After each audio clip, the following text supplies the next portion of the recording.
I'd like to just start off with one of the things that I talk about with people is having an intention for the day. And so I brought along my virtues card, so I'd like someone to just do a virtues card pick for somebody, for the audience today, in what their intention is for coming here today. So, can I ask you to do it? Mindfulness is living reflectively with conscious awareness of our actions, words and thoughts. Awake to the world around us, we fully experience our senses. We are attentive to others' needs. We refuse to rush. Living mindfully lightens our lives by helping us to detach from our emotions. We transform anger to justice. We seek joy instead of mere desire. We cultivate our inner vision, aware of life's lessons as they unfold. Mindfulness brings us serenity. So, who knows that they, if they're going through things during the day, they have a lot of things that they say, I should do this, I must do this, I have to do that. And oftentimes, they're the things that we're doing for other people. They're not the things that we actually want to do for ourselves. And when we want to do something for ourselves, we tend to put it on the back burner. We tend to say, oh, we look after everyone else first before we'll actually look after ourselves. Well, I'm here to tell you that what's most important is that we flip that around. If we're not looking after ourselves first and foremost, we're not actually doing the best for ourselves, we're actually not doing the best for everyone else around us. So it's really important that we start to focus on what is important in our lives. Where that comes from is what society calls as ego consciousness. And where I want to make a big difference in the world is help people to move from ego consciousness to authentic consciousness, and I'm going to explain what both of those are. So ego consciousness is I am what I do. So you know, you go to a gathering or something and you're introducing yourself to somebody and they will automatically ask you, what do you do? Okay, so you would tell them what you do. I would say obviously I'm a life coach, or you would say whatever it is that you do. However, when we define ourselves by what we do, and when we've had similar situations which are happening in Europe and coming in here where recessions hit, and we no longer do what we say, what we've been declaring that we do, then we have nothing to identify ourselves with that. So we lose that part of the identity, and the ego doesn't know what to do with that. It kind of falls apart.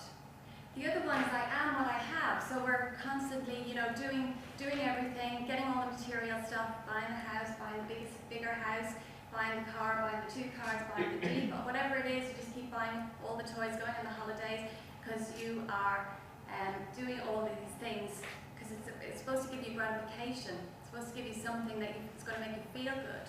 But you often find that no matter how much you actually get, how much you actually bring into your life, it's just not enough. We're always striving for more, and that puts so much pressure on us and it obviously increases the stress. The last one is I am my reputation. So I am what other people think of me. Okay, so we're constantly saying, oh, well, we'll do this because it might make me look good. I might look intelligent, I might look happier, whatever it is. So you're striving towards your reputation. What's most important is not about what other people think about you, it's what you think about you. Are you living the very best to your own abilities? Are you being here to make this great difference that everyone is here to make? That difference can be as small or as large as you want it to be, but that you're coming from that place of authenticity. And what I mean like authenticity is like a journey. It's a journey to that inner spark that every single one of us have. So this is not who we are. This is our vehicle to get us to where we need to be. Take back all the layers, take back all the stuff that is kind of in our lives at the moment, and you reach this magnificent spark where anything is possible. And when you tap into that, anything in your life is possible. So if you have a dream, if you have something that you really want to aspire to in life, if it is having less stress, if it is having a different way of living, whatever it is that you want to aspire to, then that is how we find out how do we do that, how do we get there. So we have to journey to that inner spark. Because you have to discover, if you're not living for everybody else, what is your life about? And it's about understanding what that is. So you ever get that feeling in your stomach, Or, you know, when you're going out and kind of thinking, yeah, this is all well and good, but is this it?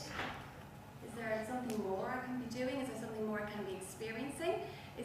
What is it? And you just have this sense that there's something more. And oftentimes it's like almost no matter what you do, there doesn't have that sense of being satisfied, of just being happy. Because there's always that I need to get more, I need to have more, I need to do more. But are we human doings or are we human beings? So if we're human beings, what are we doing? We're being. We're not doing. We're not striving all the time, we're just being. And that's why that mindfulness card was an absolutely perfect card, because it is about learning to be in the moment and living your life from that space. It's very sacred space, because we're coming from who we are, because we're all here to have this journey.